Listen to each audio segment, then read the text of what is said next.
The White Swiss Shepherd is a breed that has been recognized pretty recently, despite having a deep and rich history. Let me explain. The common ancestors of both German and Swiss Shepherds were frequently found in Central Europe, working with livestock and serving as companions to royalty. The earliest recorded instance of the White Shepherd originates from Alsace-Lorraine. Habsburg royalty was the first to systematically breed white sheepdogs in this region. There are reports that the ladies of the court were captivated by the appearance and colors of these dogs, especially as they harmonized with the magnificent white Lipizzaner horses that pulled the royal carriages. The Habsburgs wielded influence throughout Europe, bringing fame to their white shepherds. Other royalties, such as the Hohenzollers, sought to emulate the breeding as well. In the 19th century, in German state of Thuringia, local sheepdogs exhibited a wolf-like appearance, characterized by slender snouts and erect ears, and were found in various colors, including white.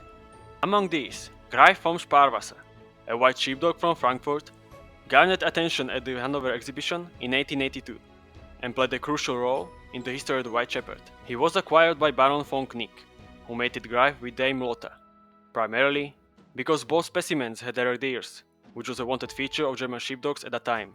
Their daughter, Len, was mated with the male Castor, and this pairing produced Hector Linkesheim, later renamed Horand von Grafrath, the most famous shepherd, as he became the progenitor of German shepherds.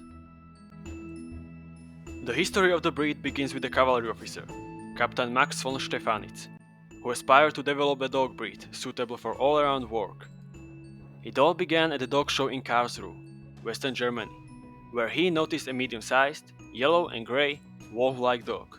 This dog was agile, powerful, and possessed endurance, steadiness, and intelligence. He required minimal training and demonstrated proficiency with only direction and guidance. This exceptional dog was none other than Hector Linkesheim, later renamed as Horand von Grafrath. And after von Stefanitz purchased him, he made him the first registered German Shepherd dog. Von Stefanitz established the Verein für Deutsche Schäferhunde (SV), or German Shepherd Dog Club, serving as its inaugural president. In a short period, he standardized the form and type of the breed, developing a standard based on mental stability and utility. The captain's guiding principle was utility and intelligence, prioritizing these traits over mere beauty. To him, a dog lacked value if it lacked the intelligence, temperament, and structural efficiency to serve humans. This was crucial for the wide variations of German Shepherds, which frequently appeared due to the genes of Horand's white grandfather, Greif, and were considered on par with other color variations. Furthermore, von Stefanitz heavily inbred on Horand and his brother Lux to solidify the bloodline and thus further strengthening the presence of white genes in the breed's gene pool. Horand's notable son, Hector von Schwaben, was mated with his half sister and two daughters of his own sons such as Beowulf, Heinz von Starkenberg, and Pilot Rai. From Beowulf's line, white variations emerged commonly, exemplified by the stud Berno von der Seewiese. As Germany underwent industrialization and the pastoral era declined in the early 20th century, von Stefanitz foresaw a potential decline in the breed. To counteract this, he devised a clever plan.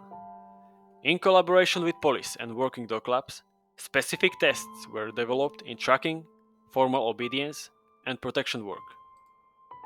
Von Stefanitz then persuaded authorities to employ German Shepherd dogs in various branches of government service.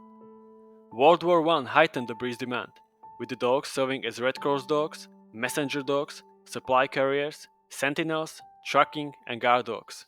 At this juncture, German Shepherds, including their white variations, emerged as the most sought-after companions for humans. As long as von Stefanitz had influence over the club, breeders did not attach much importance to the color of the German Shepherd. The primary criteria remained the working quality of the dog. However, this began to change in the 1930s with the rise of the Nazi Party in Germany. During these years, the number of Nazi members in the German Shepherd Club increased, and they exerted more influence over breeding, eventually forcing von Stefanitz out. In 1936, von Stefanitz passed away, and at this time the club aligned the breed with the Nazi Party. The requirements for service dogs changed, and the quality of shepherds seems to deteriorate. It became necessary for the party to find a scapegoat. In the flawed medical and genetic science of the party's mentality, various issues were attributed to the gene for the white coat color. Problems such as deafness, blindness, albinism, mental instability, sterility, and loss of vigor were associated with white dogs. In 1933, the club rejected white coats as a defective breed trait and refused to register white dogs unless they adhere to the old-fashioned German type shepherding dogs. Without the modern technology available today, such as DNA testing, false beliefs about white coats spread across Germany, and World War II did not stop them. In 1959, the club labeled the white shepherds as an albino, and the standard was changed to prohibit the use of dogs with more than 50% white. White puppies were culled from litters, and dogs producing white puppies were considered undesirable for breeding. The white shepherd was now in mortal peril, because European countries apart from England followed the German standards and also eliminated whites from their standard. With these actions, white shepherds seemed to be doomed. Fortunately, the cessation of white shepherds in Europe did not spell the end worldwide, thanks to events that transpired long before the prohibition of white coats in German standards. Anne Tracy, an ardent admirer of the white-coated shepherds of the Habsburg court, played a pivotal role. When German shepherds began to take shape in the early 20th century, she became a breeder herself, bringing descendants from the Lux line to the United States. In 1917, 4 white puppies were born in her kennel: Edmont, Adris, Eric, and Elf. These dogs were the first white German shepherds registered in America, marking the initiation of the first white bloodline on this continent. Another line was established in 1923, when Geraldine Rockefeller imported shepherds from Germany. In her kennel, Giralda Farm, she bred pure black, colored, and white German shepherd lines. Known for the highest quality, many dogs today trace their roots to her work. Other well-known kennels in the United States, such as Stonyhurst, Grafmar, or Longworth, followed suit, incorporating white dogs into their breeding programs. White coats were even sought after in some areas, and found a particular niche as a family dog. The population of white German shepherds steadily grew in America. Later, science revealed that the white color results from a recessive gene that does not impact the health or working qualities of the dogs. Despite this discovery, many breeders wanted to emulate the German path and campaigned against the white coats in the United States. To safeguard the white German shepherd, a club called the American Shepherd Club International was formed in 1964, later renamed as White German Shepherd Dog Club International in 1977. Opposition against the white color was strong. In 1968, the German Shepherd Dog Club of America revised the German Shepherd standard, declaring the white coat a disqualifying fault, but still permitting white-coated dogs to be registered within the American Kennel Club.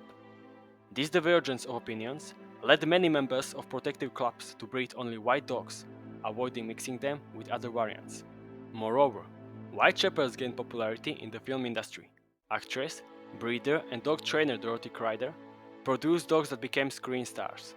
Everyone knew Harvey Bienle-Steve Offner, or Chinook, and his son White Shadow Crider, who won the award for Best Actor Dog and appeared in 168 films.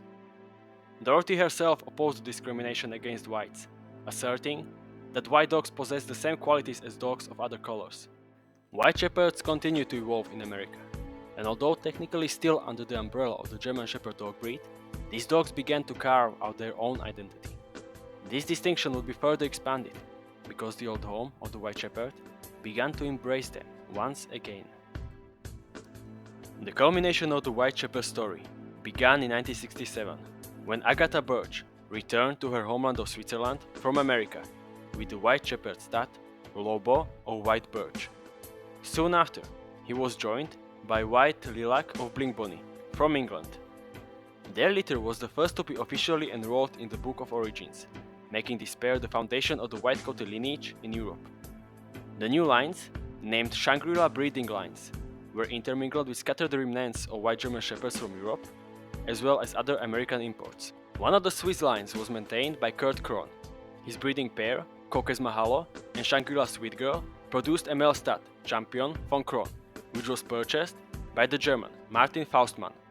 He brought the puppy to Germany, and had a significant impact on the reintroduction of White Shepherds in Central Europe. The Timmermans, a Danish family, brought two dogs from Canada, Hoofprint Utopia and Hoofprint Oaken. From the mating of these two dogs, a stud named King Misty of the First Choice was born.